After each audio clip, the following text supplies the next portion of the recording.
Riwayat Orang Kudus 23 Juli, Santa Brigitta dari Swedia. Santa Brigitta adalah seorang mistikus gereja yang lahir di Swedia pada tahun 1303. Ia sering disebut sebagai Ratu Swedia, walau sebenarnya ia tidak pernah menjadi ratu. Ia hanyalah pelayan dari Ratu Swedia. Sejak anak-anak, ia rajin mengikuti misa dan dengan penuh perhatian mendengarkan khotbah. Lebih-lebih apabila pastor berkhotbah tentang sengsara dan kematian Tuhan Yesus, karena Brigitta memiliki devosi yang kuat kepada sengsara Yesus.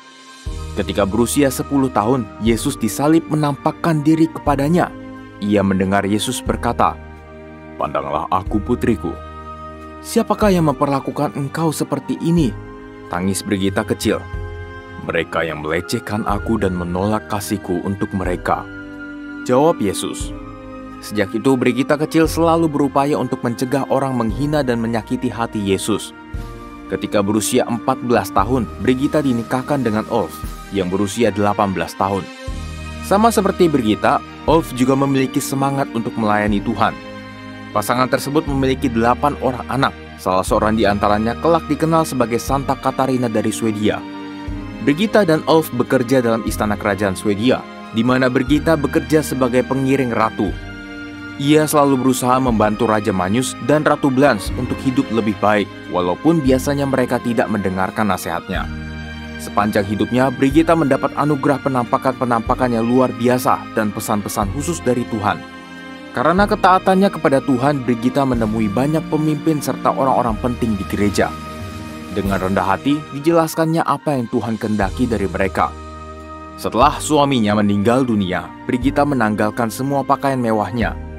Ia lalu hidup sebagai seorang biarawati miskin. Di kemudian hari, Brigitta membentuk kongregasi Suster Sang Penebus yang juga dikenal sebagai kongregasi Suster Brigittine. Ia masih tetap melakukan segala kesibukannya, berpergian ke berbagai tempat untuk melakukan perbuatan baik. Dan melalui segala aktivitasnya itu, Yesus terus mengungkapkan banyak rahasia kepadanya. Semuanya itu diterima Brigitta tanpa sedikit pun rasa bangga atau menyombongkan diri. Menjelang akhir hidupnya, Brigitta berziarah ke Tanah Suci.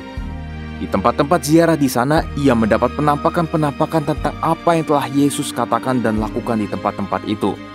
Semua wahyu yang disampaikan kepada Brigitta tentang sengsara Yesus diterbitkan setelah kematiannya. Santa Brigitta wafat di Roma pada tanggal 23 Juli 1373. Ia dinyatakan sebagai santa oleh Paus Bonifasius ke-9 pada tahun 1391.